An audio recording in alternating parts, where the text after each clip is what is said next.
دنیا میں زنا کب شروع ہوا تھا؟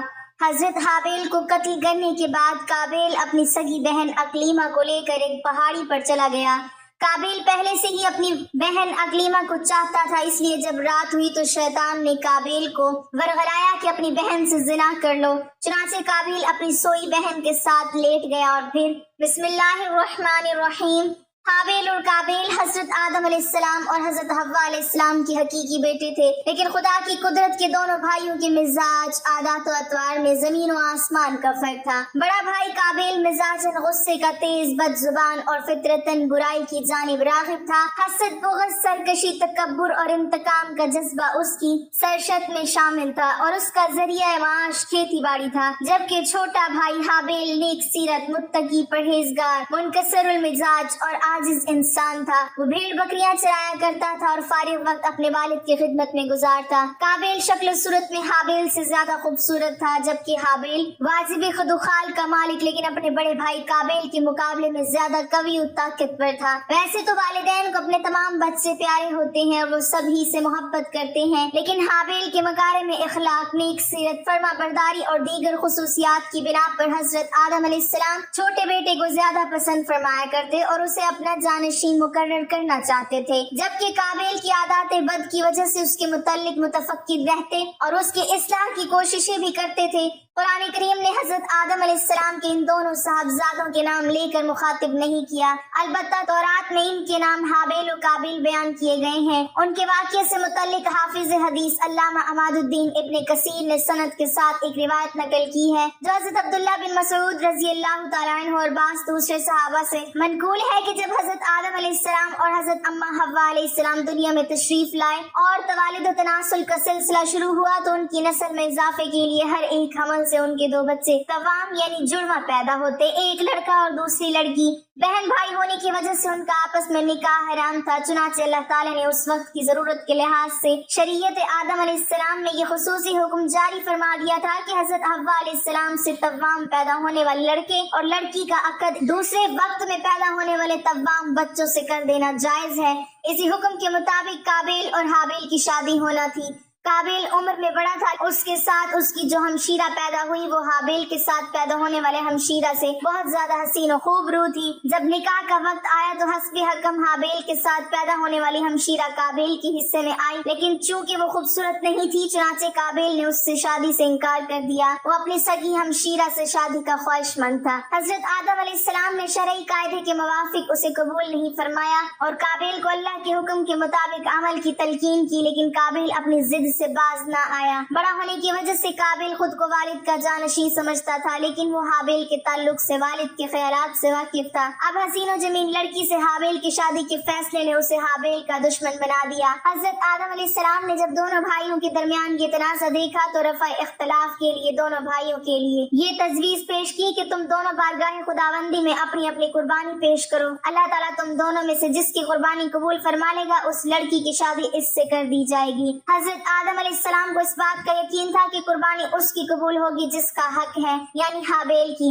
اس زمانے میں قربانی قبول ہونے کی ایک واضح اور کھلی علامت یہ ہوتی تھی کہ آسمان سے ایک آگ آتی اور قربانی کو کھا جاتی، اور جس قربانی کو آگ نہ کھائے تو اس کے معنی یہ ہوتے کہ وہ قربانی اللہ کے حضور قبول نہیں ہوئی۔ قرآن کریم میں اللہ تعالیٰ نے حضرت آدم علیہ السلام کے دونوں بیٹوں کا قصہ قیامت تک آنے والی نسلوں کے لیے عبرت اور نصیحت کے طور پر پیش کیا ہے۔ اللہ تعالیٰ اپنے محبوب رسول صلی اللہ علیہ وسلم اور نبی آخر الزماں کو مخاطب کرتے ہوئے فرماتا ہے، اے محمد آپ ان کو آدم علیہ السلام کے دونوں بیٹوں کے حالات بالکل صحیح پڑھ کر سنا دیں۔ جب ان دونوں نے نذرانہ پیش کیا تو ایک کی نیاز تو قبول ہو گئی اور دوسرے کی قبول نہیں ہوئی، تو وہ قابیل کہنے لگا کہ میں تجھے قتل کر دوں گا۔ اس حابیل نے کہا کہ اللہ پرہیزگار ہی کی نظر قبول فرمایا کرتا ہے، اگر تو مجھے قتل کرنے کے لیے مجھ پر ہاتھ چلائے گا تو میں تیرے قتل کی طرف ہرگز ہاتھ نہیں بڑھاؤں گا۔ مجھے تو اللہ رب العالمین سے ڈر لگتا ہے، میں تو چاہتا ہوں کہ تو میرا گناہ اور اپنے گناہ دونوں اپنے سر رکھ لے، پھر دوزخیوں میں شامل ہو جا۔